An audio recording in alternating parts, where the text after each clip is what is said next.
Pai do Senhor, amados irmãos, tudo bom com vocês? Olha aqui a gente mais uma vez para seguirmos nessa lição abençoada do comentarista Douglas Batista, na lição de adultos, onde o título diz: A Igreja eleita é redimida pelo sangue de Cristo e selada com o Espírito Santo da promessa. Antes de tudo, eu gostaria de convidar vocês a compartilharem esse vídeo, curtirem esse vídeo aí. Qualquer dúvida, você pode ir comentando no chat, que assim que possível a gente responde vocês, certo? Hoje nós vamos tratar a lição 6, que diz a condição dos gentios sem Deus.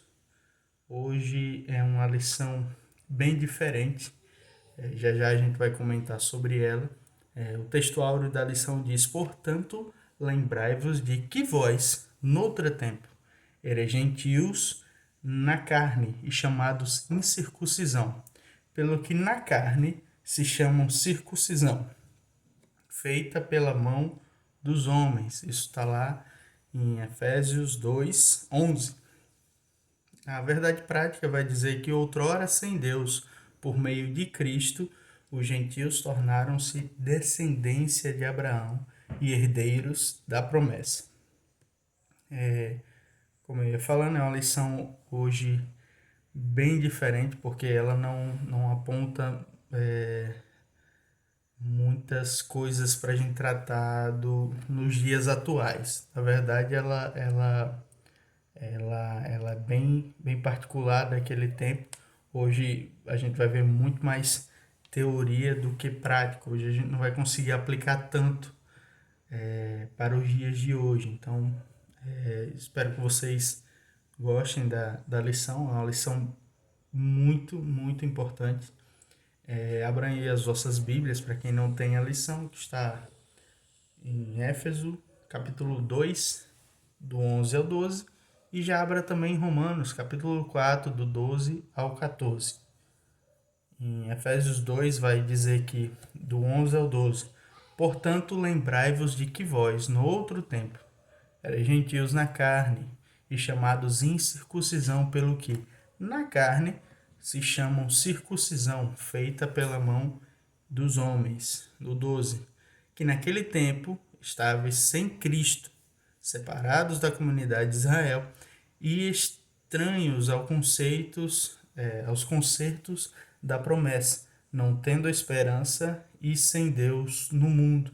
Romanos capítulo 4, do 12 ao 14, vai dizer: fosse pai da circuncisão,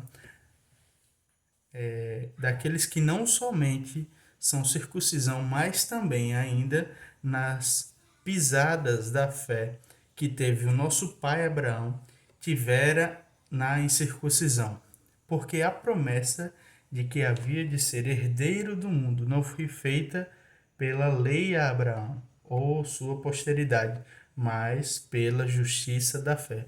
Pois, presta atenção, se os que são da lei são herdeiros, logo a fé é vã e a promessa é aniquilada. O objetivo geral da lição, destacado aqui, que é justamente esclarecer de que modo os gentios estiveram privados da promessa messiânica. A gente vai tratar aqui nos tópicos justamente 3 pontos, são 3 objetivos, que é conceituar espiritualmente a circuncisão e a incircuncisão, explicar a antiga condição dos gentios sem Deus e sem Cristo, e afirmar que, desprovido de Deus, os gentios marchavam para a perdição eterna. Um ponto central que eu acho interessante é justamente que os gentios tornaram-se descendência de Abraão e herdeiros da promessa. Guarda isso daqui, porque é algo muito importante que na verdade, em outro momento, nós também éramos gentios. Na verdade, somos, né? Justamente por não pertencermos à linhagem de Abraão, mas isso aí a gente vai ver na lição. Então, o conceito de circuncisão é justamente a remoção disso aí. Com certeza os irmãos sabem, né, que é uma cirurgia feita do prepúcio, do órgão sexual, era feito justamente no oitavo dia de nascido, né, de todo nascido, todo homem nascido em Israel, e os estrangeiros comprados a dinheiro, né? Isso aí você pode ver lá em Gênesis capítulo 17, você vai ver do 10 até o 14, que ele vai explicar isso aí direitinho. É, é, você vai entender justamente todos esses pontos que a gente vem tratando justamente aqui do conceito de circuncisão. Então, quem não era circuncidado era tido como incircunciso e, portanto, excluído da aliança, uma aliança feita de Deus para Abraão. Guarde isso aí. A circuncisão tornou-se um sinal que distinguia os judeus dos demais povos gentios, ou seja, Deus ele pegou Abraão e disse assim, olha, do seu sangue eu irei fazer um povo, então esse povo é o que vai ter a minha promessa. É a sua geração que vai ter a minha promessa, é o povo que vai sair de você. Os demais povos não farão parte dessa promessa, desse pacto que Abraão fez com Deus naquele momento. Então, o significado religioso da, da, da, da circuncisão ele apontava justamente para a santificação, que naquela época era a prática, na verdade, da depravação sexual, das práticas idólatras que aconteciam na época. Deus ele pegou a circuncisão justamente como um símbolo de uma aliança de purificação. Era como se ele tivesse separado o povo e dissesse, olha, desse povo aqui, eles são diferentes. Eles têm que ser diferentes. Isso aí você pode ver em Jeremias capítulo 5, 7, em Oséias capítulo 4, 14, Gálatas 5, 19. Então, vá anotando aí, para quem não tem lição. É muito importante esses versículos que a gente vem destacando aqui em toda a lição, que era algo tão sério de que os judeus recusavam-se até mesmo comer com os incircuncisos. Então era algo tão peculiar do povo judeu que você pode ver que está lá em Atos capítulo 11, versículo 3, que eles nem comiam com quem não era circuncidado naquela época. Então a circuncisão do coração está lá esse é o subtópico 3, onde o apóstolo ele reconhece que os gentios não faziam parte da circuncisão, mas uma ressalva. O sinal dos judeus era apenas físico e realizado por mãos humanas. Aí você vai ver lá na parte B do versículo 2. Então, a boa nova que Paulo traz é justamente que a verdadeira circuncisão não se tratava de uma operação externa, mas de algo interno. Não era algo que você fazia de fora para dentro, mas era algo que era de dentro para fora. Isso aí fica muito prático e muito verdadeiro quando você se destaca justamente por ser uma nova criatura, que é algo justamente de dentro para fora. Você nasceu de novo no mundo e nasceu para Cristo, nasceu para se entregar a Ele, e se de fato foi essa nova aliança que Deus tem com o homem foi justamente através de Jesus Cristo, é justamente quando nós o aceitamos e a gente se entrega. Então, o assunto da circuncisão gerou discussões acaloradas entre os judeus e os gentios. Aí você pode ver lá em Gálatas capítulo 5, versículo 2 e 3. Na verdade, o livro de Gálatas todinho, ele relata muitos assuntos voltados a esse tipo de situação, justamente da posição de Paulo acerca disso, da posição de alguns apóstolos acerca disso também, de que era direcionamento de Deus. Foi até por isso que foi lá em Antioquia convocado o primeiro concílio da igreja em Jerusalém, né? Isso você pode ver em Atos capítulo 15, do 1 ao 6. Então a deliberação dos apóstolos foi sobre o assunto, sobre a orientação do Espírito Santo. O que o Espírito Santo orientou foi justamente, você vai ver lá nos versículos 28 e 29 do capítulo 15 de Atos, onde passou a enfatizar que a nova aliança, a circuncisão, somos nós que servimos a Deus no Espírito e nos gloriamos em Jesus Cristo e não confiamos na carne. Isso você pode ver também em Filipenses capítulo 3, versículo 3. Então, como síntese desse tópico, a gente pode entender que os gentios não faziam parte do pacto da circuncisão e, por isso, estavam excluídos da aliança com Deus.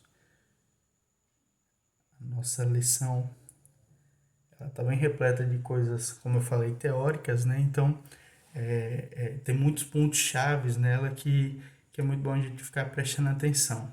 Uma coisa do tópico 2, que nessa parte o apóstolo Paulo ele aponta a situação dos gentios. Quando ele diz assim, naquele tempo estáveis sem Cristo, separados da comunidade de Israel e estranhos aos conceitos da promessa. Então a gente vai entender justamente por que isso, por que o apóstolo Paulo falou isso. Porque eles de fato estavam com a vida sem Cristo, quando ele descreve naquele tempo. Então ele está justamente trazendo à memória algo que era passado, que eles não conheciam, porque de fato eles viviam outra ideia de entidades, né? de divindades, na verdade. Era um outro conceito, uma outra visão. Então eles estavam sem Cristo, sem essa promessa da vinda messiânica. Então a trajetória, na verdade, de Paulo, ele foi justamente para poder explicar aos gentios, na verdade, toda a história judaica, desde da vinda, do chamado de Abraão até Jesus Cristo. Então, você explicar, imagine aí, você explicar a um judeu quem era Cristo, por mais que existissem alguns preconceitos, receios e rejeições da época, era até mais prático você explicar, porque eles já conheciam, já tinham um conceito base através da palavra, das escrituras, das profecias, né, de que de fato vinha um Messias. Então era mais prático você dialogar com esse tipo de pessoas. Então imagine aí a tarefa dura de Paulo de levar essa mensagem, de trazer essa verdade para aquelas pessoas na época onde não conheciam, onde não viveram isso desde pequeno, diferente dos judeus que eram preparados na palavra desde pequeno, né? Desde criança eles já eram preparados na palavra, então era muito mais fácil você ir associando todas essas coisas, né? Então, além disso, ele destaca aqui o comentarista de que eram separados da comunidade de Israel. Então, não era só algo espiritual, era algo cultural também. Então, ele vai dizer no versículo 12, o apóstolo ele salienta a desvantagem dos gentios não pertencerem à comunidade de Israel. Eles estavam excluídos não só dos símbolos externos, mas também não faziam parte do povo escolhido e, consequentemente, não podiam usufruir dos privilégios da aliança de Abraão. Isso aí você pode ver lá em Romanos capítulo 9, do 4. Então, a constatação cruel era de que Deus não havia revelado aos gentios, pois a chamada divina foi feita somente a Abraão e a sua descendência. Lembra? Gênesis capítulo 17 e 17. Então, nessa perspectiva, a lei e as promessas pertenciam somente aos judeus e, desse modo, os gentios estavam fora do alcance das promessas prometidas a Abraão, Isaque e Jacó. Entretanto, os gentios precisavam saber de que por meio de Cristo eles também se tornaram descendentes de Abraão. Então, era como se eles não viveram, não conheceram aquilo, então era um universo muito novo. Então, o que Paulo ele queria justamente trazer era que, assim, ó, de fato, vocês não pertenciam à aliança que foram feitas aos nossos pais. A aliança que foi feita ao nosso pai Abraão. De fato, vocês não pertencem à nossa linhagem. De fato, vocês não são judeus. De fato, vocês não têm o nosso sangue. De fato, vocês não pertencem à nossa cultura. Porém, entretanto, como diz o comentarista, o que os gentios precisavam saber era que, por meio de Cristo, eles também se tornariam descendência de Abraão. Isso aí você pode conferir em Gálatas capítulo 3, versículo 29. Então, o subtópico 3 vai dizer alienados aos pactos da promessa. Então, uma vez separados da comunidade de Israel, os gentios desconheciam totalmente os vários pactos que Deus estabeleceram com as práticas israelitas. Então, esses pactos giravam em torno de grandes promessas do advento do Messias. Está lá em Atos capítulo 13, do 32 ao 37. Dentre eles tinha um pacto abraâmico, tem em Gênesis capítulo 2, do 1 ao 3, o pacto mosaico, que está em Deuteronômio 28, do 1 ao 14, o pacto davídico, que está em 2 Samuel, do 7, capítulo 7, do 13 ao 16. Então, esses pactos, eles eram reiterações das promessas messiânicas. Então, eles eram como suas composições de que quando se juntavam justamente virava essa promessa messiânica. Então os gentios, eles não tinham noção deles, eles não conheciam a história real do judeu, não sabiam, já ouviam até histórias do que o povo judeu passou, de como eram chamados, de como já foram temidos, de como eram vistos na época, mas saber de perto o que eles viveram, o que os pais deles viveram até chegar ali, de fato, eles não conheciam. Então, todos os pactos, toda a cultura judaica naquele momento, eles não tinham conhecimento. Lá no tópico 3, a gente vai ver que sem esperança e sem Deus, eles não tinham nem esperança e nem Deus. O comentarista vai dizer que agora Paulo passa a descrever a situação dos gentios que viviam não tendo esperança e sem Deus no mundo. Está lá no capítulo 2, versículo 12 de Romanos. Então, desprovidos de esperança, a palavra esperança traz a ideia de confiança, e as escrituras, o seu principal uso está ligado à confiança nas promessas divinas. Então, a gente pode conferir lá em Salmo 130, no versículo 5, Jeremias 17, 7, podemos afirmar que os gentios eram desprovidos dessa esperança por causa da parte filosófica, da filosofia grega, que destacava a possibilidade de uma vida além do túmulo, ou seja, eles não viveram isso daí, até porque a cultura de que eles viviam na época trazia uma outra realidade. Então, eles enxergavam, eles tinham uma visão diferente, era uma perspectiva diferente de vida, e que, consequentemente, pudesse ser algo maravilhoso, estar no céu, maravilhoso viver isso. Então, além dessa questão, embora Deus tivesse decretado incluir os gentios no plano da salvação, eles mesmo ignoravam essa promessa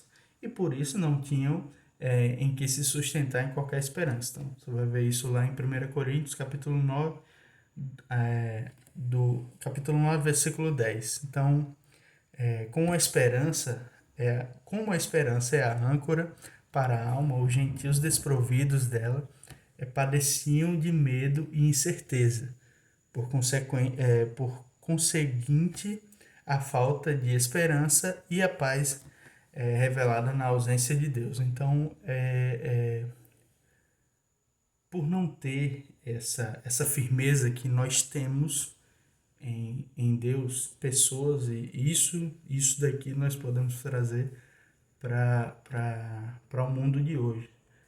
Algumas pessoas, quando a gente passa alguma dificuldade, né, dizem, e agora, o que a gente vai fazer?